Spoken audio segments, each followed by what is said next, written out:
Guillermo, encantado de recibirte. Igualmente, Reto Jorge. siglo XXI. Igualmente, Jorge, porque son muchos años de De conocernos, conocernos. de estudiar juntos ingeniería. Y además, sí, compañeros y muy cercanos. Efectivamente. Ingenieros ambos. Efectivamente. Vos eléctrico, ¿ah? Yo empecé estudiando ingeniería civil, pero era la única que había en la Universidad de Costa Rica, pero tenía inquietudes con la ingeniería mecánica y eléctrica, entonces pude irme a estudiar mecánica y eléctrica afuera del país. Sí. Después de 3 años Y yo también de era ingeniería civil. ingeniero civil también. Y me fui a estudiar, terminé siendo ingeniero químico. Químico, sí. Memo, vos que has estado presidente del Instituto Nacional de Seguros, ministro de Transporte, diputado, presidente del Partido de Liberación Nacional, un hombre de mucha trayectoria.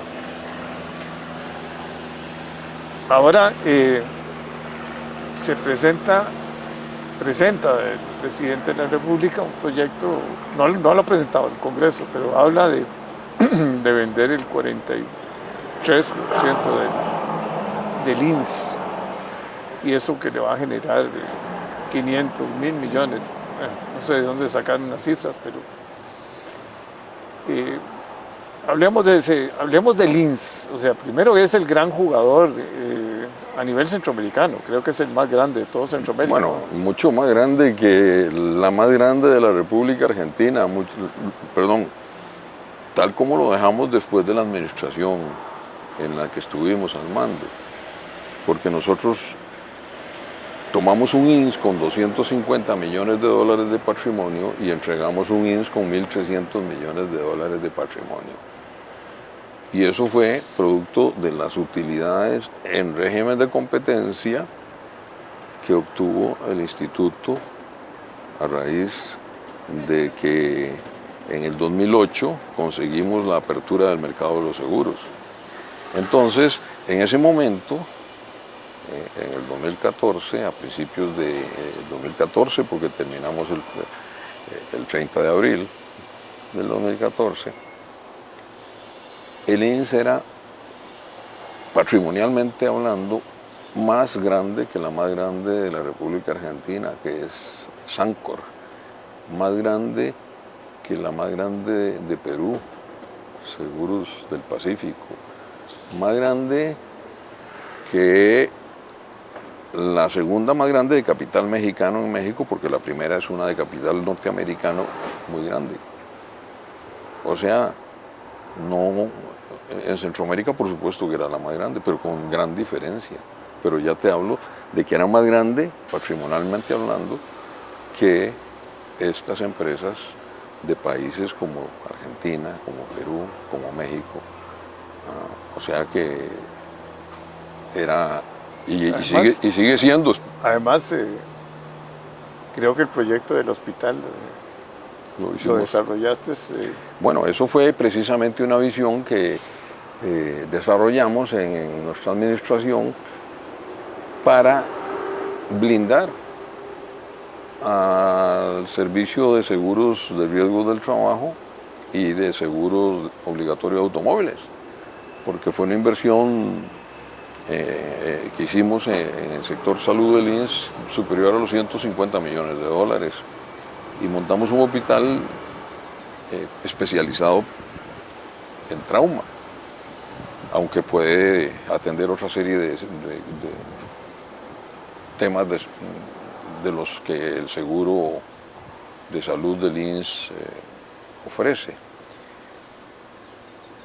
Y pensamos que eso iba a darle una gran fortaleza al INS en ese sector, porque iba a ser difícil que una empresa de seguros extranjera hiciera una inversión de ese género en instalaciones de salud, no solamente en el hospital, sino en instalación de primer ingreso, en instalaciones de atención posterior al operado, que tiene que rehabilitarse, etcétera, porque hicimos varias construcciones nuevas, efectivamente. Ahora bien, esa idea que planteaste, que ha sido traída a la palestra por el presidente de la República, no es nueva, ya desde hace muchísimo tiempo se viene hablando de esa posibilidad. Incluso en el Congreso, en el año 99, presenté un proyecto que habla de vender el 49%. Ahora bien, digo que yo puedo estar de acuerdo con la idea. No puedo decir que estoy de acuerdo con el proyecto porque no sé cuál es el proyecto, porque hacer esto no es nada fácil. Hacer esto empieza Contratar una firma especializada que haga porque hay la evaluación de la empresa. La debida diligencia, ¿verdad?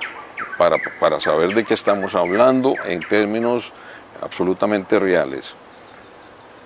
Pero además es que el INS tiene por mandato constitucional a su cargo el seguro de riesgo del trabajo. Entonces, no es fácil modificar el estatus si no se modifica la Constitución en ese aspecto. Pero además, también hay que modificar el artículo 189 por el Estatuto de Autonomía. El INS constitucionalmente es una entidad autónoma y eso implica que el Poder Ejecutivo, es decir, el Consejo de Gobierno, pues tiene limitaciones para poder actuar en el ámbito de una institución autónoma. Lo mismo pasa con el Banco Costa Rica. De tal forma que decirlo está bien. ¿Por qué? Porque por principio el Estado es un todo. Y si el Estado tiene grandes deudas que gravan con los intereses que suscitan esas deudas, la deuda externa y la propia deuda interna, gravan el desempeño del mismo Estado que está obligado a sacar dinero para pagar intereses y eso casi que no le deja nada para ejecutar obra, por ejemplo, obra de infraestructura, etc. Entonces, lo lógico es, y pongo el ejemplo refiriéndome a una familia que resulta que empieza a tener dificultades económicas y tiene 2 carros, pues hombre, vende uno. Y aparte de eso, restringe las salidas a los restaurantes o los gastos que pueden ser más o menos superfluos. ¿Por qué? Porque si no, no hay manera de salir adelante. Y eso mismo se aplica a un Estado. Entonces, si el Estado tiene una serie de activos que pueden ayudar, si son vendidos debidamente, en buenos términos, no regalados, pueden ayudarnos a reducir la carga financiera que tiene el Estado. Ahora bien, como digo, una cosa es la idea y otra cosa es el proyecto. Hay que ver el proyecto para ver si hay viabilidad de efectuar eso. Y además para ver si pasan las reformas constitucionales, que son 2 las que hay que hacer. Con 38 votos necesitas. Y por 38 votos. Y 2 legislaciones, ¿no? Y además no se consiguen como en un proyecto de ley normal. Hay que hacerlo en 2 legislaturas. O sea, que pasa mucho tiempo de tal forma que entre que estructuran el proyecto como Dios manda, se hace la debida diligencia para saber de qué estamos hablando y se valoran estas situaciones de carácter jurídico, de carácter legal, constitucionales, será un lapso de tiempo el que transcurra bastante grande, no menos de 2 años, 3 años. De tal manera que concretar el proyecto de ley no es cosa fácil, ¿no? No es cosa fácil. Y en el Congreso se va a llevar 2, 3 años. En el Congreso se va a debatir muchísimo, ¿no? Aparte de los debates de carácter constitucional. Ya el proyecto de ley, cuando se conozca, porque no sabemos. Ahora bien, la idea y decir, vamos a abrir el 49 para que fondos de pensiones inviertan. Hombre, esa misma idea se propuso en el año 99 como proyecto en el Congreso, ahí está el expediente. Y a mí me parece bien, por ejemplo, en el caso de los fondos de pensiones, porque los fondos de pensiones son dinero de los costarricenses y sabemos que incluso están siendo invertidos en fondos en una institución de inversión fuera del país con unos riesgos y uno no tiene claros todavía, ¿no? Porque historias de inversiones en fondos extranjeros, recordemos en el 2008 lo que pasó, incluso con instituciones tan reconocidas como el First National Bank, ¿ah? Que ofrecía unas notas estructuradas a los inversionistas del mundo y nacionales también, que a consecuencia pero además, el INS tiene una cantidad de reservas importantes para cubrir todos los riesgos. Obviamente que el INS... Y están en bonos, me imagino que del gobierno. Un porcentaje muy elevado está en bonos del gobierno, ¿no? El INS en nuestro tiempo llegó a manejar una cartera de inversiones de casi 2.200 millones de dólares. Producto de todo ese aumento del patrimonio que se generó por ganancias muy importantes, que sigue teniendo ganancias importantes el INS, gracias a Dios.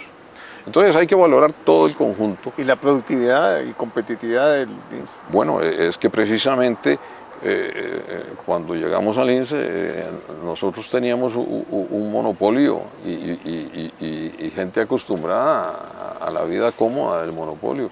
Y una de las tareas que emprendimos fue cambiar la mentalidad. Cambiar la mentalidad. Y bueno... ¿Cuánto representa el gobierno en la cartera del INSE en el tiempo tuyo? Bueno, no sabrías, porque no le he dado seguimiento ahora a lo que... Pero es grande, me imagino. Bueno, puedo darte cifras como la siguiente.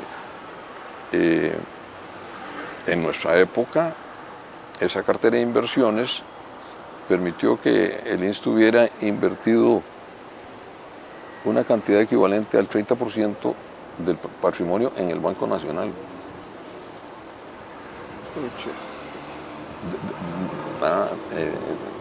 De tal manera que,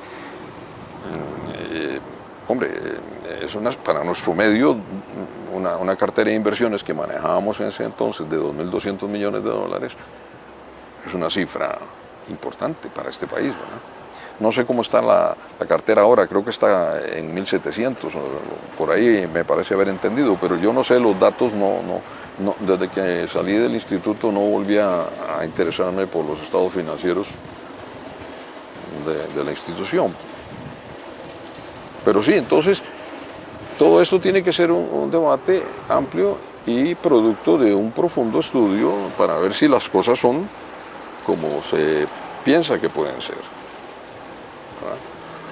Nosotros introdujimos en la ley nueva que se hizo para la apertura un artículo que estableció la obligación del INS de entregar el 25% de sus utilidades todos los años al Estado, para que el Estado con ese 25% de las utilidades del INS que pueden ser en el último periodo, no sé, 40 millones de dólares, por decir algo así, a abuela pluma. O sea, no es una cifra despreciable, con eso se puede hacer algo. Y el INS... Bueno, pero si se vuelve... Eso no cambiaría, bueno, tendría que aportar lo mismo, como cualquier empresa. No cambiaría, o sí cambiaría, porque todo depende del proyecto. De la forma en que estructuren el proyecto. De la forma en que se estructure el proyecto. Entonces hay mucho camino por andar, mucho estudio que hacer para ver si esta idea, que avalo como idea, a la hora de convertirse en proyecto es efectivamente positiva para los intereses del país. Bueno, ahí,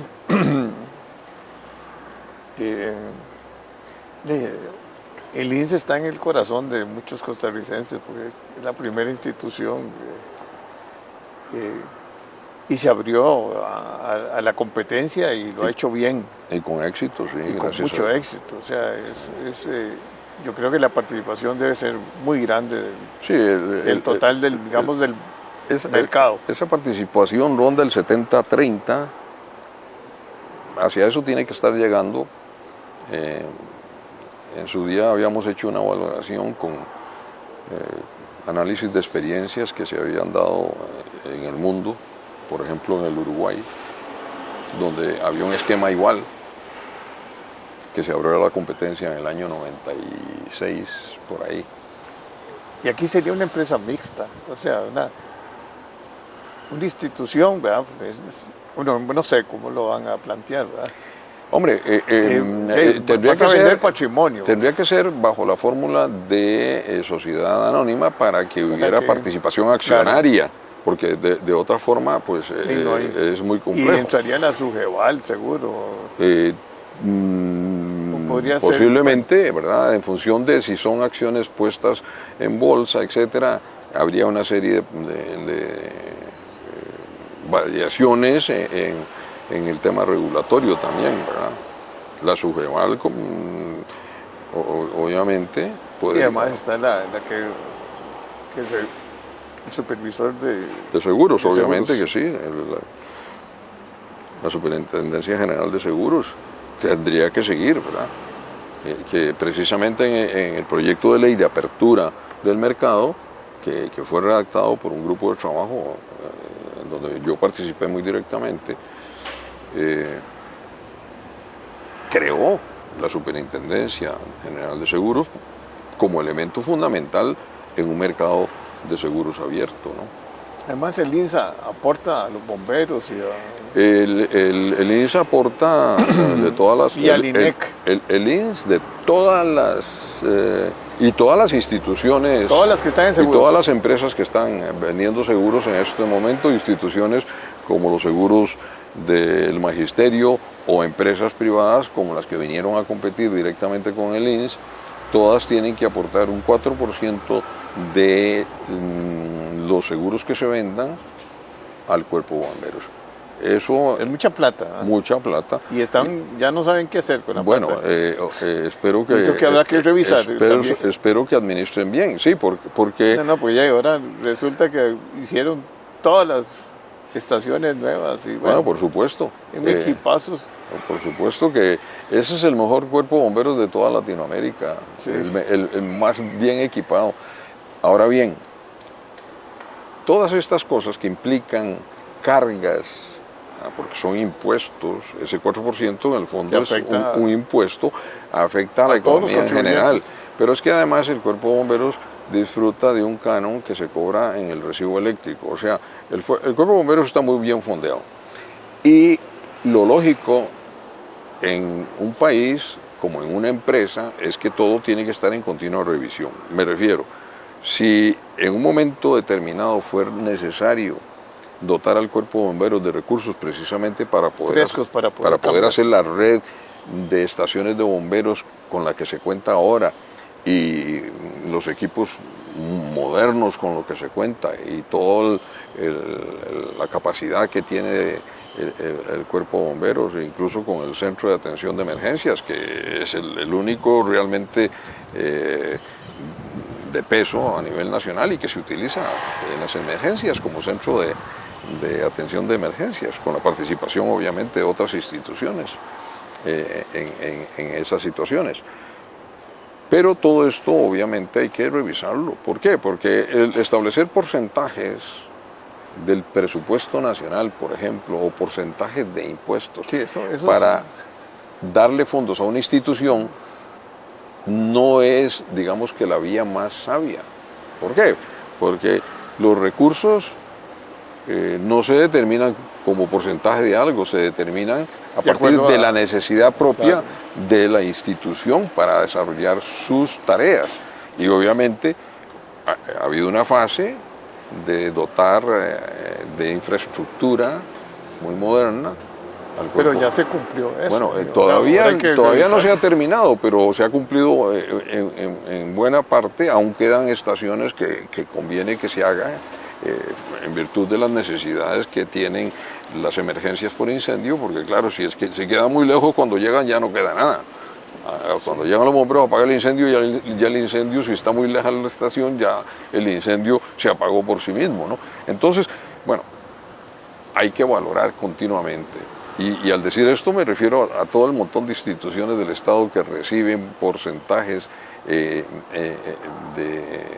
presupuesto nacional. ¿Por qué? Porque en algunas de ellas lo que se produce es la acumulación de dineros comprando bonos del gobierno que el gobierno le paga interés a su vez sobre su plata, ¿no? La plata del Estado costarricense. Esas son muchas de las distorsiones que tenemos en este país que no se han corregido y que deberían corregirse de raíz, ¿verdad? Yo recuerdo, no sé ahora, pero cuando estudiábamos más a profundidad esas cosas, que por ejemplo el INA tenía como 50.000 millones de colones ahí almacenados en bonos. Ahora tiene en bonos. 100 y pico millones de dólares. O sea, no bueno, sé estamos hablando de 65.000 millones de colones no o más todavía.